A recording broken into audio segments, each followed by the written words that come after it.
बहुत बहुत स्वागत है प्यारे बच्चों आप सभी का एक बार फिर से हमारे इस न्यू वीडियो में। तो प्यारे बच्चों आज हम लोग ज्योग्राफी का कुछ इंपॉर्टेंट जो आपका पहला चैप्टर है उसको हम लोग आज देखेंगे। और बच्चों यहाँ जो हम आपको पॉइंट जो बताएंगे इस पॉइंट से प्यारे बच्चों आपके एग्जाम में काफ़ी ज़्यादा क्वेश्चन पूछे जाएंगे। तो आप यहाँ पे ध्यानपूर्वक ये सारे पॉइंट को देखिए और इससे बच्चों आपका ऑब्जेक्टिव से 100% बच्चों आपका क्वेश्चन आएगा। ठीक है, तो हम आपको एक एक पॉइंट बच्चों आपको इस तरह से समझाएंगे कि आपको यहीं पे पॉइंट याद भी हो जाएगा। तो आप ध्यानपूर्वक देखते रहिए, ठीक है ना। ये बच्चों हम लोग ज्योग्राफी में हम लोग चल रहे हैं, ठीक है। और ज्योग्राफी का जो बच्चों आपका जो खंड को का जो पहला जो अध्याय जो है जिसमें कि हम लोग मृदा संसाधन के बारे में बच्चों जो पढ़ते हैं वही चीज़ों को बच्चों आज हम लोग यहाँ पे देख रहे हैं, ठीक है ना। इसके पहले हम आप लोगों को बताए थे कि मृदा क्या होती है, मिट्टी क्या होती है और मिट्टी कितने प्रकार की होती है, कौन सी मिट्टी में क्या क्या उपज होती है, किस मिट्टी को कहाँ पे अधिक मिलती है, कौन सा क्षेत्र पाया जाता है, ये सारी चीज़ों को हम चर्चा कर चुके हैं, ठीक है ना। तो अब हम लोग कुछ मिला करके यहाँ पे इसका हम देखेंगे कि किस मिट्टी का और इस मिट्टी से हमारा क्या क्या ऑब्जेक्टिव पूछता है, हम वहाँ पे इसको अभी देखने वाले हैं, ठीक है ना। तो सबसे पहले हम लोग देख लेते हैं। सबसे पहले यहाँ पे लिखा हुआ क्या है कि भारत में कुल भूमि का 54% भूमि ही कृषि योग्य भूमि है। इसका कहने का मतलब क्या हुआ कि हमारे भारत में जितने भी भूमि है, ठीक है, क्या है, भूमि है, इस भूमि में 54% भूमि पर ही कृषि होती है। कितनी भूमि पर होती है? 54% भूमि पर ही कृषि होती है, ठीक है ना। कोई दिक्कत है तो ऑब्जेक्टिव में क्वेश्चन देगा कि भारत में कुल भूमि पर कितने प्रतिशत भाग में कृषि होती है। कितने प्रतिशत भाग में होती है? 54% में। जोर से कितने प्रतिशत में? 54% में, ठीक है ना। अब देखो ध्यान से समझो यहाँ पे, इसमें से क्या है कि पंजाब और हरियाणा, ठीक है, पंजाब और हरियाणा में ही सिर्फ 80% भूमि पे कृषि हो जाती है। सोच लो ध्यान से, पूरे भारत में अगर सबसे अधिक कृषि वाला कोई राज्य है ना तो वो पंजाब और हरियाणा है, ठीक है ना। सिंधु मूसेवाला सिंगर का नाम सुनी थी तुम लोगों ने, है ना, वो पंजाब से ही रिलेटेड थे, ठीक है ना। हालांकि उनका क्या हो गया, गोली मारकर उनकी हत्या कर दी गई थी, लेकिन कोई ना, वो भी एक अच्छे कृषि मतलब किसान के परिवार से ही बिलोंग करते थे वो, ठीक है ना। उनके पास में अगर देखा जाए ना तो 100 के लगभग में ट्रैक्टर था, 100 ट्रैक्टर। ऐसे पंजाब और हरियाणा में प्रत्येक किसानों के पास में जो है ना ट्रैक्टर बहुत ज़्यादा आता है, ठीक है ना। और वो लोग कृषि जो करते हैं वो लोग आधुनिक तरह से कृषि करते हैं। किस तरह से करते हैं? आधुनिक तरह से। आधुनिक तकनीकी मतलब क्या हुआ कि खेत पे अगर यदि जाएंगे ना तो जाएंगे तो 4 व्हीलर से जाएंगे। किससे जाएंगे? 4 व्हीलर से। मतलब उसके खेत तक बना हुआ एकदम रोड है, क्लियर है, सब चीज़ है उसको वहाँ पे अवेलेबल है। वो लोग खेत पे जाते, जिस प्रकार से हमारे यहाँ पे ऑफिस लोग निकलते हैं ना, इस प्रकार से वो लोग वहाँ पे खेत पे जाते हैं काम पे, ठीक है, अपना खेत देखने के लिए लोग, समझ रहा नहीं। और एक एक किसानों को वहाँ पे लगभग रखो कि 100 एकड़ के कम लगभग में ज़मीन रहता है, ठीक है। तो किसान जो है वो अगर अधिक तुम्हें देखा जाए तो पंजाब और हरियाणा के क्षेत्र में तुम्हें कृषि अधिक देखने के लिए मिलता है, ठीक है ना, कोई दिक्कत नहीं है। और जितना पंजाब और हरियाणा में कृषि होती है, कितना होती है? 80% भाग होती है, ठीक है ना। और अगर अरुणाचल प्रदेश, मिजोरम, मणिपुर, अंडमान निकोबार की अगर हम बात करें तो यहाँ पे 10% से भी कम की कृषि होती है। कितनी होती है? 10% से भी कम। अब सोच लो, इसके तुलना में ये सब, चूंकि ये सब पहाड़ी क्षेत्र है, क्या क्षेत्र है? पहाड़ी क्षेत्र है, तो ये पहाड़ी क्षेत्र में कृषि उतना अच्छे से नहीं हो पाता है, ठीक है ना।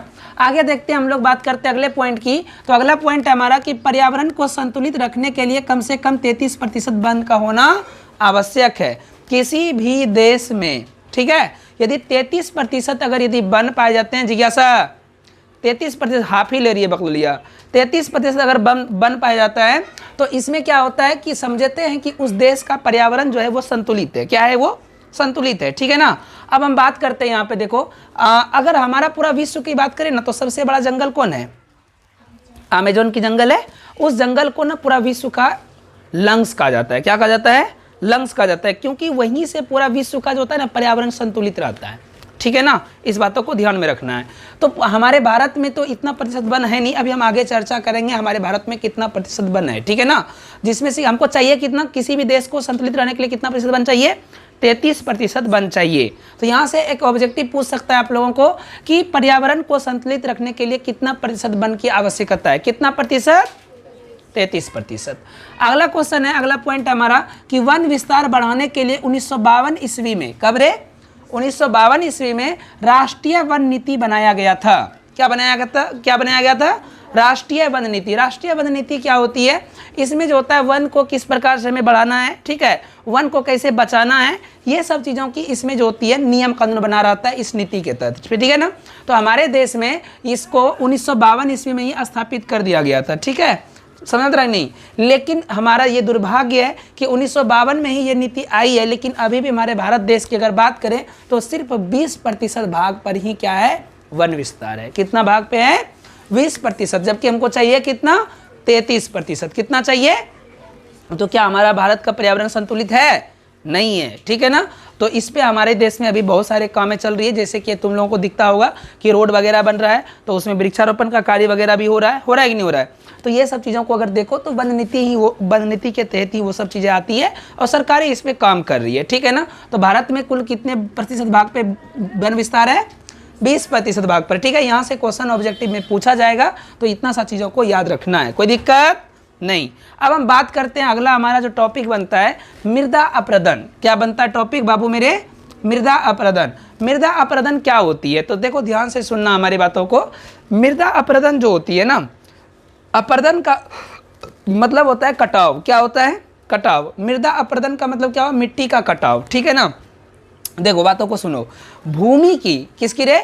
भूमि की ऊपरी सतह पर, भूमि की ऊपरी सतह पर पानी या हवा के कारण मिट्टी एक जगह से दूसरी जगह चली जाती है, जिसे क्या कहते हैं? मृदा का अपरदन कहते हैं। जिसे क्या कहते हैं? मृदा अपरदन कहते हैं। क्या कहते हैं? तो क्वेश्चन आएगा मृदा अपरदन से आप क्या समझते हैं, ठीक है। 2 नंबर वाला में ये क्वेश्चन पूछ सकता है कि मृदा अपरदन किससे कहते हैं या इससे आप क्या समझते हैं। तो उत्तर में क्या लिखना है? बहुत सिंपल लैंग्वेज में ये कि भूमि की ऊपरी सतह, भूमि की ऊपरी सतह पानी या हवा के कारण, किसके कारण? पानी या हवा के कारण मिट्टी एक जगह से दूसरी जगह जब कट के चली जाती है या बह के चली जाती है, उसे हम लोग क्या कहते हैं? मृदा अपरदन कहते हैं। मृदा अपरदन अगर भारत में बात करें तो सबसे अधिक हमें देखने के लिए मिलता है राजस्थान में। कहाँ पे? राजस्थान में, ठीक है। चूंकि रेगिस्तान में जो होता है ना, रेगिस्तान में जानते हैं हम लोग कि क्या होती है? बालू होती है। और यहाँ पे क्या होती है? मृदा अपरदन बहुत तेजी से होती है। कहाँ पे? जहाँ पे बालू वाला क्षेत्र होता है, ठीक है ना। तो बात समझो, जहाँ पेड़ पौधे ना हो, जहाँ पेड़ पौधे ना हो वहाँ पे मृदा अपरदन जो है वो ज़्यादा होती है। जहाँ पेड़ पौधे नहीं होते वहाँ मृदा अपरदन क्या होती है? ज़्यादा होती है। बताते हैं कैसे। मृदा अपरदन जो होती है ना, मिट्टी कटती है। क्या होती है? मिट्टी उसमें कटती है। अब सपोज करो कि जहाँ पे क्या है कि बालू ही बालू है, तो वहाँ की मिट्टी जो होता है ना वो बहुत ही मतलब कमज़ोर होती है। क्या होती है? देखो मिट्टी का एक गुण होता है क्या कि अगर कोई बालुई मिट्टी है ना, कौन मिट्टी? बालुई मिट्टी। तो बालुई मिट्टी में क्या होता है कि इसके जो कण जो होते हैं ना, कण, इसके बीच में खाली स्थान रहती है, जिस कारण से ये मिट्टी जो होती है खोखली होती है। क्या होती है? खोखली मिट्टी होती है। और ये मिट्टी पे अगर पानी अगर तुम्हारा जाएगा ना ज़्यादा मतलब फोकस से, तो ये मिट्टी कट के निकल जाती है। समझ रहे नहीं? तुम देखोगे कि बालू जहाँ पे अधिक रहता है ना, वहाँ पे पानी डालोगे ना, पानी बहेगी और साथ में बालुओं को लेके बह जाता है। पता कि नहीं पता है क्यों? क्योंकि बालू का कण एक दूसरे से जो होता है वो बीच में खाली स्थान रखता है जब सट के बैठता है, तो ठीक है ना। इस कारण से वो मिट्टी जो होती है खोखली हो जाती है। तो जहाँ पे पेड़ पौधा नहीं है, जहाँ पे पेड़ पौधा नहीं है, तो वहाँ पे क्या होता है? अपरदन जो होती है वो क्या होती है? ज़्यादा होती है। अब बताते हैं पेड़ पौधे के इसमें क्या रोल है। पेड़ पौधा का रोल ये होता है कि जहाँ पे पेड़ पौधे होते हैं या घास वगैरह होता है ना, वहाँ पे क्या होता है? उसकी जड़ जो होती है मिट्टी को जकड़ के रखती है। मिट्टी को क्या करती है? जकड़ के रखती है, जिसके कारण से मिट्टी का कटाव नहीं होता है। फॉर एग्जाम्पल तुम घर में भी देखती होगी, मोटर वगैरह होता है, तो मोटर के पाइप को किसी अगर एक जगह पे जाकर के अगर ऐसे गिराओगे ना पानी को, तो उसका मिट्टी जो होता है ना वो गड्ढा हो जाता है। क्या हो जाता है? गड्ढा। लेकिन अगर तुम वही फोकस अगर तुम किसी घास वाला मिट्टी पे लाके जाके दिखना करके, वहाँ गड्ढा नहीं होता है। क्यों नहीं होता है? क्योंकि वहाँ जो घास है, वहाँ की जो जड़ें है, उस मिट्टी को क्या करके रखी है? जकड़ के रखी है। क्या करके रखी है? जकड़ के रखी है, जिसके कारण से वहाँ पे जो है वो गड्ढा नहीं होती है। Any problem? समझ में आ रहा है तुम लोगों को? आ रहा है ना? मिट्टी अपरदन क्या होती है। आगे अगर बात करें तो इससे बहुत सारी हानियां भी होती है। क्या होती है? हानियां होती है। अब हानियां बताते हैं क्या होती है। हम तुम लोग को पिछले क्लास में बताए थे कि मिट्टी की जो ऊपरी सतह होती है ना, उसमें ह्यूमस की मात्रा होती है। किसकी मात्रा होती है? ह्यूमस की मात्रा होती है। ह्यूमस उसको बोलते हैं, ठीक है, हम ह्यूमस करते हैं। ह्यूमस होती है, और ये ह्यूमस जो होती है ना वो किसी भी पादप चीज़ों को मतलब पौधों वगैरह को ग्रो करने में काफ़ी मदद करती है। अब सपोज करो ये हमारा एक भूभाग है। क्या ये? भूभाग है, मतलब इसमें भूमि है ये, और यहाँ पे मान लेते हैं कि ये ऊपरी सतह है इसका, ठीक है। ये क्या है? इसकी ऊपरी सतह है, ये ऊपरी सतह है। अच्छा, ऊपरी सतह पे क्या होती है? ह्यूमस होती है। ह्यूमस होती है, ठीक है ना। अगर मान लो कि यहाँ पे मिट्टी का कटाव हो जाता है, मतलब अपर्दन हो जाती है, ठीक है ना, तो ये जो ह्यूमस जो है ये हमारा क्या होगा, यहाँ से कट करके आगे की ओर चली जाएगी, है ना। और ये ह्यूमस तो अब इसमें रहेगा नहीं। अब जो यहाँ जो मिट्टी जो बचा है ये तो बिना ह्यूमस का मिट्टी है ना। अगर हम इसमें अगर कोई चीज़ को अब रोपने जाएंगे तो क्या उसमें अच्छा तरीके से पोषण मिलेगा पौधों को? नहीं मिलेगा, क्योंकि पौधों को पोषण देने का काम कौन करती है? ह्यूमस करती है। अंडरस्टैंड ना। सो अगर कहीं पे भी अगर मृदा अपर्दन होती है तो वहाँ पे कृषि पे जो है ना उपजाऊ जो होती है ना उसकी काफ़ी कम हो जाती है। समझ में है ना। तो क्या हमें इसकी रोकथाम करनी चाहिए या नहीं करनी चाहिए? 100% करनी चाहिए नहीं करनी चाहिए, है ना। तो अब जो है इसके आगे हम लोग अब पढ़ेंगे कि किस प्रकार से हम लोग कृषि को मतलब मृदा को अपर्दन से रोक सकते हैं, कैसे हम इसको कटने से रोक सकते हैं। तो अब हम लोग यहाँ पे आगे देखेंगे कि मृदा अपर्दन जो होते हैं, ठीक है, इससे क्या क्या हानियाँ होती है और इसका क्या क्या कारण है, ठीक है ना। तो चलो यहाँ पे देखो, ध्यान से समझो इस वीडियो को। और देखो सबसे पहले इस क्लास में सबसे पहले हम लोग देखते हैं कि मृदा अपर्दन से होने वाली देखो कारण क्या क्या है, क्यों मृदा अपर्दन होती है, ठीक है ना। तो देखो बाढ़ और आंधियों का आना क्या होती है ना कि देखो जब कभी अधिक आंधियां चलती है ना तो उससे क्या होता है, मिट्टी जो होती है एक जगह से उड़ करके दूसरे स्थान पे चली जाती है, ठीक है ना। तुम अगर देखना कभी जैसे बालू वाला क्षेत्र में जाओगे ना, तुमको कुछ नहीं करना, तुम ना एक कोई बड़ा सा मतलब कुछ रख देना कहीं बालू के स्थान पे, ठीक है ना। जब तुम थोड़ी देर के बाद आओगे ना तो वो चीज़ जो होता है ना बालू से ढक गया होता है ऑटोमेटिक तरीके से। वो क्या होता है, वो होता ही है कि जब आंधियाँ चलती है ना बालुएं जो होती है उड़ते रहती है, ठीक है ना, और उड़ती है तो फिर उसके ऊपर जाके ढक देता है उसको। तो वो क्या होता है कि आंधी जब भी आती है तो बालू तो तुम देख लिया उड़ता है, उस प्रकार से मिट्टियाँ भी उड़ती है, ठीक है ना। तो इसलिए कहा गया है यहाँ पे कि आंधियों का आना, आंधी जब आती है तो क्या होती है, मृदा अपर्दन होती है। क्या होती है बाबू मेरे? ठीक है। अच्छा बाढ़ जब आती है तो भी मृदा अपर्दन होती है, ठीक है। फॉर एनी प्रॉब्लम पानी चाहिए, देखो पानी दे दो, रूम में है, ठीक है ना। देखो सुनो यहाँ पे ध्यान से। अब जैसे मान लेते हैं, हम इसको समझाते हैं बाढ़ से कैसे होती है। जैसे मान लो कोई एक नदियाँ है, क्या है ननू? नदियाँ हैं। नदियाँ के बगल में अगर कहीं कोई मिट्टी है, ठीक है ना, तो जब इसमें से पानी जब बहती है ना तो ये क्या करता है, पानी आती है और इसको जाके मार देती है, ठीक है ना। जब इसका हीट पहुंचता है तो ये मिट्टी भी क्या हो जाती है, कट के नदी में बह जाती है, ठीक है ना। तो इस कारण से भी क्या होती है, हमारा मृदा अपर्दन होती है, ठीक है ना। अब यहाँ पे देखो ध्यान से, अनियंत्रित पशुओं का चराना क्या होता है, अनियंत्रित पशुओं का चराना मतलब कि हम क्या करते हैं ना कि वो जो होता है हमारा जो पशु वगैरह जो होता है, पशु को हम ऐसे ही छोड़ देते हैं, खुला छोड़ देते हैं। वो क्या करता है, जहाँ तहाँ जाता है, जो घास हम लगाए हैं मिट्टी को रोकने के लिए वो उस घास को तो खाता ही है, साथ में उसका जड़ वगैरह सब उखाड़ पुखाड़ कर फेंक देता है। और साथ में क्या करता है, तो वो क्या करता है, खूंच खास देता है, ठीक है ना। तो जो भी हमारा होता है घास फूस होता है जो कि मिट्टी को रोकता है, वो सारा चीज़ हमारा नष्ट हो जाता है। क्या होता है, हमारा वो चीज़ नष्ट हो जाता है, ठीक है ना। तो इसलिए हम लोग को क्या करना चाहिए, अनियंत्रित पशुओं का चारण से हम लोग को रोकना चाहिए, ठीक है ना। हमें सिस्टम तरीके से पशुओं का चारण करना चाहिए, ठीक है ना। आगे कहा गया है कि वनों में आग लगना, वनों में आग लगाने वाली ये प्रक्रिया जो है ये हम क्लास 7 या 8 क्लास में भी हम तुम लोगों के साथ में शेयर किए थे कि आग लगना जो होता है वन में, ये बहुत बड़ा हम लोगों के साथ में ना मतलब प्राकृतिक रूप है। ये कौन सी रूप है, इसको हम लोगों का इस पर कोई कंट्रोल कोई जोर नहीं होता है। गर्मी के मौसम में जब आंधियाँ चलती है तो वन में क्या होता है कि जो लकड़ियाँ होती है वो आपस में घसराती है, मतलब घर्षण करती है, और वो घर्षण के कारण लकड़ियाँ तो ऑलरेडी पहले से गर्मी से हीट होता है, और जब घर्षण होती है तो घर्षण होते होते क्या होता है, उसमें आग लग जाती है। और साथ में क्या होता है, जब वहाँ वन में आग लगता है तो उसमें नीचे जो घास फूस होता है ना वो सब भी जल जाते हैं, ठीक है ना, जिसके कारण से हमारा मृदा का अपर्दन हो जाता है, ठीक है ना। तो हमें इसको भी रोकना चाहिए किसी तरीके से। फिर बोला कि कृषि करने के वैज्ञानिक तरीके से, अगर हम कृषि को वैज्ञानिक तरीके से करेंगे तो वैज्ञानिक तरीके में क्या होता है, तुम देखो कि हम क्या करते हैं ना, आधुनिक सब चीज़ों का यूज करते हैं, ठीक है ना, जो कि हमारे मिट्टी को क्या कर देता है, कमज़ोर बना देता है। क्या बनाता है, कुछ चीज़ें हमारे अच्छे चीज़ों के लिए, कुछ चीज़ें हमारे खराब चीज़ों के लिए। जैसे फॉर एग्जांपल कभी कभी देखो क्या करते हैं हम लोग, मशीन से कभी पानी को खेत में डालते हैं, ठीक है ना, तो हम लोग क्या करते हैं ना, पाइप जो होता है वो एक ही जगह छोड़ देते हैं। अब एक ही जगह छोड़ने से क्या होता है, उस जगह की मिट्टियाँ जो होती है वो कट के निकलने लगती है और वो कट के बह जाती है, समझ रहे नहीं। तो हमें वो उस तरह से नहीं, हम लोग को कुछ अलग सिस्टमेटिक तरीके से हम लोग को कृषि करना चाहिए, आधुनिक तरीके से करना चाहिए, वैज्ञानिक तरीके से करना चाहिए, लेकिन हमें उसमें थोड़ा सा संभाल के कर काम करना चाहिए, ठीक है ना। आगे बढ़ते हैं, अब हम लोग देखते हैं अगला। देखो मृदा अपरदन को रोकने के उपाय, आखिर हम लोग इसको रोक कैसे सकते हैं, मृदा को अपरदन होने से हम लोग कैसे इसे रोक सकते हैं। तो देखो ध्यान से समझो, रोकेंगे कैसे। तो सबसे पहले है कि मजबूती मेड़बंदी। ये क्या होती है, तो तुम देखी होगी कि हमारे गांव घर में आर्द का नाम सुने, अड्डा का नाम सुने ना, अड्डा तारा। यहाँ देखो, देखो यहाँ पे क्या है कि हम मजबूती मेड़बंदी को बता रहे हैं, ठीक है ना। मजबूती मेड़बंदी क्या होता है कि जैसे मान लो कि ये एक खेत है और इसके नीचे में भी ये एक क्या है, खेत है। मजबूती मेड़बंदी में क्या होता है, जैसे एक खेत ऊपर है एक खेत नीचे है।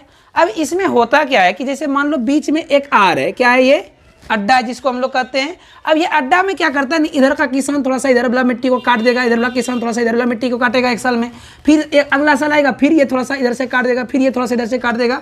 तो इस प्रकार से क्या होता है ना कि मृदा का जो होता है वो एक जगह से दूसरी जगह बहाव कटाव होने लगता है और मृदा अपरदन हो जाता है, ठीक है ना। तो हमको ना ये जो मेड़ जो हम लोग देते हैं, जो अड्डा जो देते हैं, इसको क्या करना चाहिए, मजबूती बनाना चाहिए, मजबूत बनाना चाहिए इसे, ठीक है ना। ये नहीं कि हमको इसको काट काट के खोखला करना चाहिए, समझ रहे नहीं। इससे हमारा क्या होगा कि अगर मान लो कि ये हमारा खेत है, इसके चारों साइड में अगर हमारा ये मेड़ बना हुआ है इसके चारों साइड में, तो क्या होगा कि हमारा मिट्टी जो है इस खेत से बाहर जाने में सक्षम नहीं रहेगा। बात समझ में आया। इसलिए हम लोग को मेड़ क्या करना चाहिए, पहले मजबूती रखना चाहिए, ठीक है। उसके बाद कहा कि भूमि को समतल करे, भूमि को क्या करे, समतल करे। अगर हमारा भूमि समतल नहीं होगा तो जैसे मान लो कहीं ऊंचा है कहीं गड्ढा है, ऊंचा है गड्ढा है, तो यहाँ का मिट्टी कटेगा इसमें आएगा, यहाँ का मिट्टी कटेगा इधर आएगा, है ना। तो इससे भी मिट्टी हमारा एक से दूसरी जगह होते जाता है। तो जब मिट्टी, यही तो मेन चीज़ है हम लोग को रोकना है, मिट्टी एक जगह से दूसरे जगह नहीं जाना चाहिए, उसी से हमारा उपजाऊ शक्ति कम हो जाता है। Understand now. सो हमें क्या करना चाहिए, भूमि को जो है उसको क्या करना चाहिए, समतल करानी चाहिए। उसके बाद कहा कि जीवांश खाद मिलाना चाहिए। जीवांश खाद मतलब क्या होता है, जैसे केचुआ वगैरह होता है ना, तो वो सब चीज़ों का हमें कृषि में प्रयोग करना चाहिए। वो हमारे मिट्टी को क्या करता है ना, अच्छा मतलब ह्यूमस वगैरह बना करके रखता है, तो मिट्टी हमारा सही तरीके से फसल उपजा करके दे देती है, ठीक है ना। अगला यहाँ पे कहा गया है वृक्षारोपण करनी चाहिए, हमें जगह जगह पे वृक्ष वगैरह पेड़ पौधे वगैरह लगाना चाहिए। अंडरस्टैंड ना। क्या होता है, इससे भी हमारा क्या होगा, मृदा अपरदन रुक जाएगा, ठीक है ना। आगे फिर कहा कि वन संरक्षण एवं बाढ़ नियंत्रण पे ध्यान देना चाहिए। हमारे बिहार सरकार को इस पे बहुत काम करनी चाहिए। क्या है कि हमारे यहाँ पे जानते हैं हम लोगों के यहाँ पे बाढ़ जो होती है, कहीं बाढ़ होती है तो कहीं सुखाड़ हो जाती है ना। आधा बिहार जो है वो बाढ़ से परेशान और आधा बिहार सुखाड़ से परेशान रहता है। तो सरकार को इस पे ध्यान देनी चाहिए, ये सब चीज़ों पे। आगे कहा कि वृक्षारोपण, वन का संरक्षण करना चाहिए, हमें वन को बचा के रखना चाहिए। तो इससे भी क्या हो जाएगा, हमारा मृदा बचा हुआ रहेगा, हमारा मिट्टी जो होगा वो क्या रहेगा, बचा रहेगा। तो बाबू एक 5 नंबर में क्वेश्चन एग्जाम में आएगा कि मृदा संरक्षण पर एक निबंध लिखें। क्या लिखें, मृदा संरक्षण पर क्या लिखें, एक निबंध लिखें। तो ध्यान से सुनो, अभी हम जो अभी जितना बात बोले ना, बस इसी चीज़ों को लिखना है। बात समझ में आया, समझ में आया कि नहीं आया। तो देखो ध्यान से यहाँ पे समझो। अब अभी जो हम बता रहे हैं, तो देखो अब हम लोग समझते हैं यहाँ पे मृदा संरक्षण पर जो निबंध आता है, ठीक है, ये बहुत ही वीवीआई क्वेश्चन है, ठीक है ना। और ये क्वेश्चन जब भी आता है दोनों तुम लोगों का, तो याद रखना ये क्वेश्चन आएगा 5 नंबर में, ठीक है। कितना नंबर में आएगा, 5 नंबर में। ध्यान से समझो, ऐसे तो हमें इसमें सब बातों को समझा ही दिए, बस जो बचा खुचा है हम उसको समझा देते हैं, तुम लोग को कन्फर्म समझ में आ जाएगा। और बस अपने दिमाग से अपने मन से जो पॉइंट होगा उसको बना करके लिख देना है, ठीक है ना। तो देखो सबसे पहले अगर बात करें तो मृदा संरक्षण कहते किसको, पहले हमें वो परिभाषित करना है, ठीक है ना। तो किसे कहेंगे, तो मिट्टी को स्थान से विभिन्न क्रियाओं द्वारा स्थानांतरित होने से बचाने के लिए जो कदम उठाए जाते हैं उसे क्या कहते हैं, मृदा संरक्षण कहते हैं। क्या कहते हैं उसे, मृदा संरक्षण कहते हैं, ठीक है ना। मतलब क्या हुआ कि एक जगह से जो मिट्टी होती है, ठीक है ना, हम अभी क्या देखें कि यहाँ जो मिट्टी है ये अलग अलग क्रिया द्वारा एक स्थान से दूसरे स्थान तक जाती है, अलग अलग क्रिया। जैसे क्या क्या बताए तुम लोग को, हवा के द्वारा, पानी के द्वारा, है ना। तो अलग अलग क्रियाओं द्वारा मिट्टी जाती है एक जगह से दूसरी जगह। तो वही यहाँ पे कहें कि विभिन्न क्रियाओं के द्वारा स्थानांतरित होना, मतलब एक स्थान से दूसरे स्थान तक जाना, इसको बचाने के लिए जो कदम उठाए जाते हैं उसे हम लोग क्या कहते हैं, मृदा संरक्षण कहते हैं। क्या कहते हैं उसे, मृदा संरक्षण कहते हैं। जैसे में क्या हुआ यहाँ पे देखो, तीव्र वर्षा, तेज हवाएं, वनों की कटाई, समुद्री लहरों, है ना, अति पशुचारण, समुद्र रसायनों का प्रयोग से मिट्टी का क्षरण होता है। कहने का मतलब क्या हुआ कि जब तेज वर्षा होती है तो भी हमारा मिट्टी का क्या होता है, क्षरण होती है। क्या होती है, मिट्टी का क्षरण होती है। तुम लोग एक बात जान लो, हम बता देते हैं कि जो भी मिट्टी पे अधिक वर्षा होती है ना, तो वो मिट्टी में क्या होता है, नमी की मात्रा अधिक हो जाती है। नमी की मात्रा क्या हो जाती है, अधिक हो जाती है। और जब नमी की मात्रा अधिक होती है तो वो मिट्टी या तो अम्लीय बन जाता है या फिर वो क्षारीय बन जाता है। क्या बन जाता है, या तो अम्लीय या फिर क्षारीय। तो कभी कभी तुम देखोगे, देखो क्या होता है, जब मिट्टी अम्लीय या क्षारीय बनता है ना, तो उस मिट्टी की उर्वरक शक्ति जो होती है वो कम जाती है। क्या हो जाती है, तो किसान लोग क्या करता है ना, जब उसके मिट्टी में अधिक या अम्लीय या क्षारीय का गुण आता है ना, तो वो मिट्टी में चूना मिला देते हैं। क्या मिला देते हैं, हम लोग केमिस्ट्री में पढ़े हैं कि चूना जो होता है वो भी क्या करता है, वो उदासीन कर देता है कोई चीज़ को। क्या कर देता है, उदासीन। इसलिए मिट्टी में वो क्या कर देता है, चूना मिला देता है और मिट्टी को उदासीन बना देता है। जो मिट्टी जितना उदासीन होता है उस मिट्टी की उपजाऊ शक्ति उतनी ही अधिक होती है। क्या होती है, अधिक होती है। एनी प्रॉब्लम नहीं। तो देखो ध्यान से, तो कहने का मतलब क्या हुआ, अतः हम मानवों को प्रथम कर्तव्य बनता है कि सभी घटनाओं को रोके और अपने आसपास बेकार पड़ी जमीन पर घास या पौधे लगाए। हम लोग का ये प्रथम काम बनता है कि हम जो भी काम कर रहे हैं, चलो ठीक है यार, काम करते रहेंगे, लेकिन हमारे पास जितने भी बेकार ज़मीन है, जितने भी फील्ड वगैरह है, वो नहीं तो कम से कम घास वगैरह हमें ज़रूर लगा देना चाहिए। इससे क्या होगा, मिट्टी का कटाव बच जाएगा, मिट्टी का हमारा जो है संरक्षण हो जाएगा। क्या हो जाएगा, संरक्षण हो जाएगा। ठीक है ना। उसके बाद यहाँ पे कहा गया लास्ट स्टेप में कि फसल चक्रण के द्वारा भी मिट्टी का भू संरक्षण किया जाता है। तो एक क्वेश्चन यहाँ पे देखो ध्यान से, फसल चक्रण से आप क्या समझते हैं, ये भी क्वेश्चन कभी कभी आता है एग्जाम में। ठीक है ना। तो हम ऐसे ही तुम लोग को सिंपल में समझा देते हैं। फसल चक्रण क्या होती है कि जब क्या होती है ना, धान की खेती, जब दो धान की खेती के बीच में एक दलहन या तिलहन की खेती करते हैं तो उसे फसल चक्रण कहते हैं। हमारे गांव में ऐसे नियम लगे हुए हैं। तुम देखना कि एक बार अगर धान की खेती हुआ है तो उस मिट्टी में दोबारा धान की खेती नहीं होगी। उसमें क्या होता है कि पहले धान जैसे कटाई होती है, उसमें क्या करते हैं हम लोग, या तो दलहन लगा देते हैं, चना वगैरह लगा देते हैं, मसूर लगा देते हैं, या फिर तिलहन लगा देते हैं। तो इससे क्या होता है ना, मिट्टी में जो होता है ना, एक राइबोजियम नाम का एक जीवाणु जो होता है, बैक्टीरिया जो होता है वो बन जाता है, जो कि मिट्टी के उर्वरक शक्ति को बढ़ा देता है। राइबोजियम कौन सा नाम है उसका, याद रखना। ठीक है ना, मिट्टी की उर्वरक शक्ति को बढ़ाने के लिए ये काम आता है। ओके, कोई दिक्कत नहीं है। तो यही यहाँ पे कहा गया कि हम लोगों को फसल चक्रण का भी प्रयोग करना चाहिए, इससे भी भू संरक्षण किया जा सकता है। बाबू अगर इस पॉइंट को लिख दोगे तो तुम्हें 5 नंबर एग्जाम में कन्फर्म रूप से मिल जाएगा। ठीक है, कोई दिक्कत है, अगर कोई दिक्कत है तो बोलो, अगर नहीं है दिक्कत तो ठीक है, फिर हम मिलते हैं फिर से तुम लोगों के साथ में एक नया क्लास लेकर के। हम इसके आगे जो तुम्हारा मृदा का जो बचता है क्लास, उसको हम अगले क्लास में कंप्लीट करेंगे। ठीक है ना। तो आज के लिए बस इतना ही, फिर से मिलते हैं एक न्यू वीडियो के साथ। Bye bye, take care, see you. Video pause करो।